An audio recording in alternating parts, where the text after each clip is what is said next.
All she had to do was nothing. But first, meme of the day.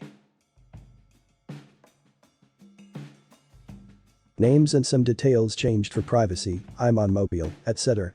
Players, me equals me. Manager equals Lady Catherine, female in her 60s. Managing partner equals Bennett, male in his 50s. My partner equals Gardner, 47-year-old male. Partner I'm babysitting equals Bingley, 44-year-old male. My friend or coworker equals Charlotte, female in her 30s.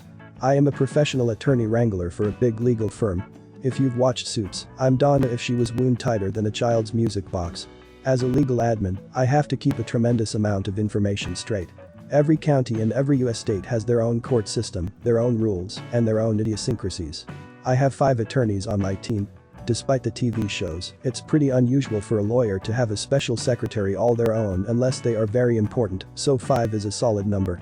Because of the nameless death that took over the world last year, a secretary that left in January 2020 has not been replaced yet, and I've been babysitting one of the partners, Bingley, in the meantime. It's been a fun learning opportunity, as Bingley works for an entirely different region and type of law than the rest of my team. Also, he has a case where a truck exploded, was empty, which is awesome. Story. My manager, Lady Catherine, is the worst. You know the type, she plays favorites, her best loved word is no, she must be involved in every conversation because she is just that important and necessary. We don't get along because I am a stubborn know-it-all who's been proven right a few too many times. Highlights include forbidding me from using the same resources other admins had access to, on her orders, including backup admins when my workload was too big, and then denying my overtime requests. I literally had no way to do my job some days. It's worth noting that the reason Bingley's secretary left was specifically because of Lady Catherine. In fact, 4 additional admins quit over the year explicitly because of her.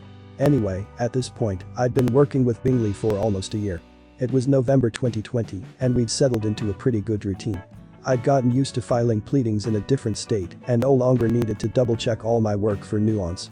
Because law still operates in the Stone Ages, a few US states still require hard copy filing.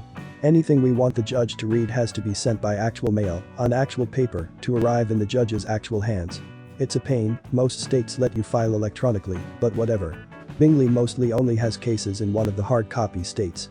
Lady Catherine, in her excessive wisdom, butted in uninvited and instructed me to include a cover letter when mailing a new filing. This confused me, as I had been filing for almost a year, and no one, including the admin who originally trained me, had mentioned a cover letter. I told her this, and she basically told me to suck it up.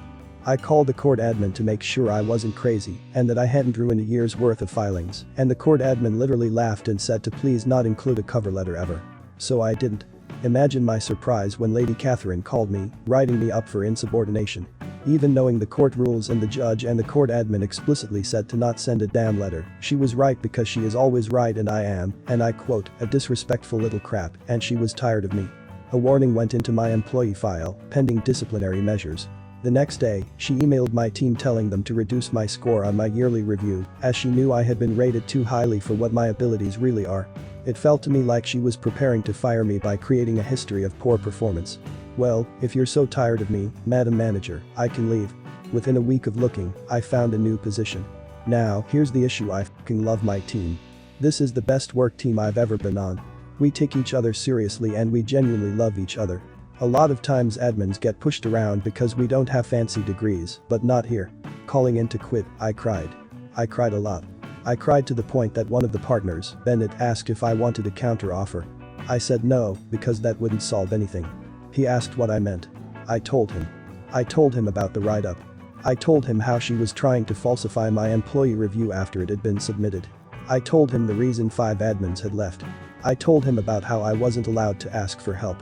At this point I had given myself hiccups from weeping, and one of the partners on my team, Gardner, was calling him asking if he and his workload were the reasons I was leaving, so Bennett let me go do other things, like day drink and create a shrine out of legal forms. I thought it was the end of it, until a friend in another office, Charlotte, called me asking WTF I was doing. She doesn't have time to train someone into being the new me, and I was the only admin she actually trusts in my office, so why was I leaving her all alone? I told her. And she told Gardner. And together they plotted. First, Charlotte is the manager in her office, so she is on equal footing with Lady Catherine. They also report to the same person. Charlotte called the district manager and told him that Lady Catherine was driving admins away and that the most recent quitter, me, was the only person who knows how to do a lot of the work on my teams and my loss was a serious blow. Apparently this is true, which is both heartwarming and terrifying. Meanwhile, Gardner called up a fellow partner and told her that his world would collapse in on itself if I left. He would go to the nearest bridge and jump off it, which would be pretty impressive in a landlocked state. They had to do something. I got a call the next day from Bennett saying they had a counteroffer they were really hoping I'd take. Basically, instead of Lady Catherine, I would report directly to Gardner. Lady Catherine would be forbidden from interfering with me without first asking Gardner for his permission.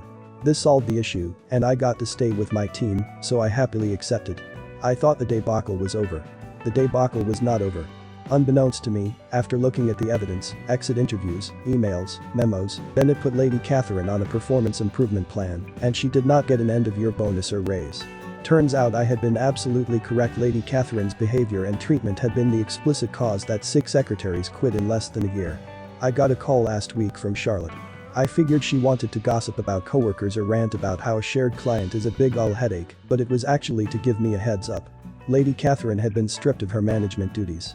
I no longer had any contact with her, which was great, but it also meant I didn't see that her behavior had actually doubled down on the admins unfortunate enough to still be under her thumb.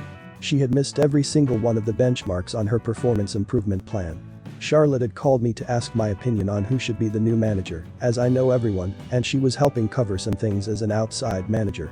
Now, I know some of you are thinking, yes, become the manager and fire Lady Catherine. But I am not a sadist. I want to stay on my team and do what I do best, which is being a cheerfully annoying respectful little crap. I told her one of the more senior admins would probably need some guidance, but would be amazing at it.